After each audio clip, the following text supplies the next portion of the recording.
Robert Campbell, the pioneering fur trader of the Canadian frontier. Welcome, esteemed viewers, to an in-depth exploration of one of the most pivotal figures in the history of the Canadian fur trade and Western exploration, Robert Campbell. Born in 1804, Campbell's life epitomizes the intersection of entrepreneurship, exploration, and diplomacy during a transformative era in North American history. Today, we delve into the intricate tapestry of his life, examining how his foresight and endeavors left an indelible mark on the socio-economic and cultural landscapes of Canada.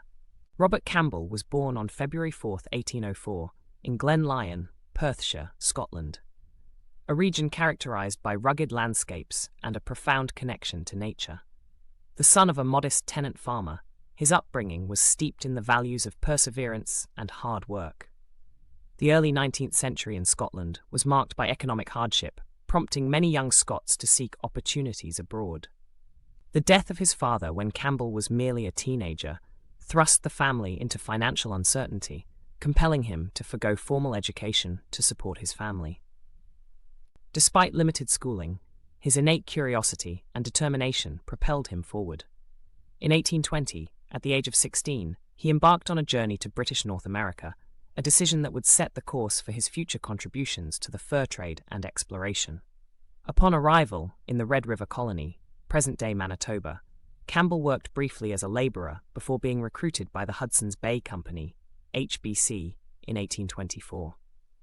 The HBC, established in 1670, was an influential entity controlling vast territories and trade networks in North America. Robert Campbell's contributions to the fur trade industry were substantial and innovative. Joining the HBC during a period of intense competition with rivals like the Northwest Company, Campbell was assigned to posts in the Athabasca and Mackenzie River districts. His aptitude for leadership and negotiation became evident as he managed trading posts and forged relationships with Indigenous communities. In 1834, Campbell was tasked with exploring uncharted territories west of the Mackenzie River, a testament to the company's confidence in his abilities. Between 1837 and 1852, he embarked on several expeditions to map the watershed of the Upper Liard and Pelly Rivers, regions previously unknown to European traders.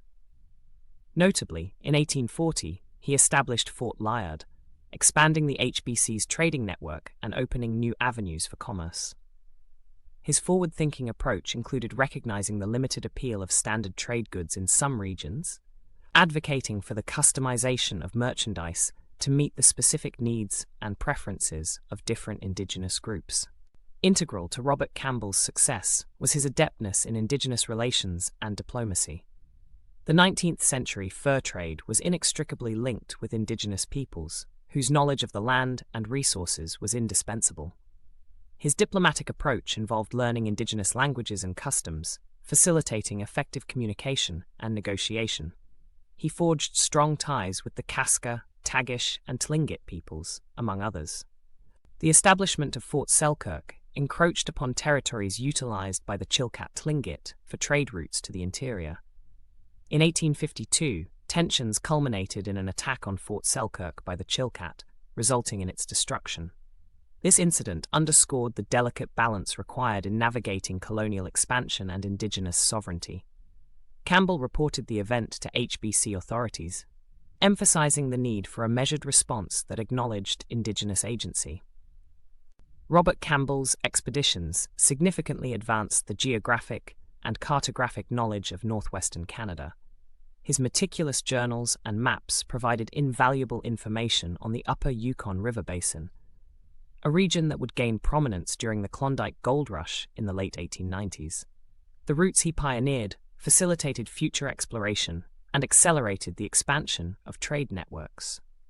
Although the immediate economic returns to the HBC were limited, Campbell's contributions laid essential groundwork for subsequent developments.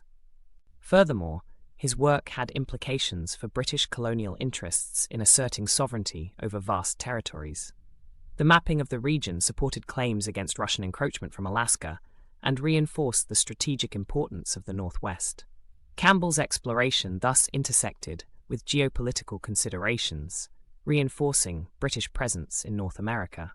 His impact extended to influencing policies on settlement and resource management. Robert Campbell's legacy in Canadian history is multifaceted. As a pioneering explorer, his contributions to cartography and the understanding of northern Canada's geography are irrefutable. His journals, later published, serve as primary sources for historians examining the period's colonial and Indigenous dynamics. Culturally, Campbell embodies the complexities of the fur trade era, a figure navigating the intersections of commerce, colonialism, and Indigenous relations.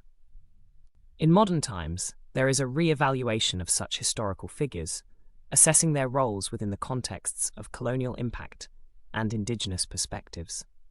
Fort Selkirk, now a heritage site co-managed by the Selkirk First Nation and the Yukon government, stands as a testament to this legacy, promoting understanding and reconciliation.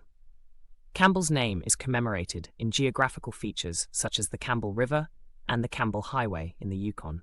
Despite his public achievements, Robert Campbell's personal life was characterized by modesty and dedication to his family.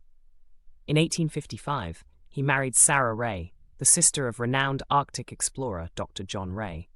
Their union linked two families deeply embedded in the narrative of Canadian exploration. The Campbells had several children, and family life provided a counterpoint to the hardships of frontier existence.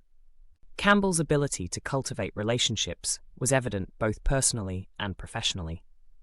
After retiring from active service with the HBC in 1872, Campbell settled in Strathclair, Manitoba, before eventually returning to Scotland.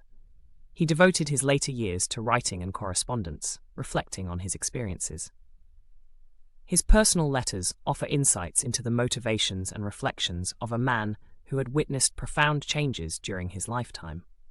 In conclusion, Robert Campbell emerges as a seminal figure whose life and work significantly shaped the course of Canadian history during a pivotal era.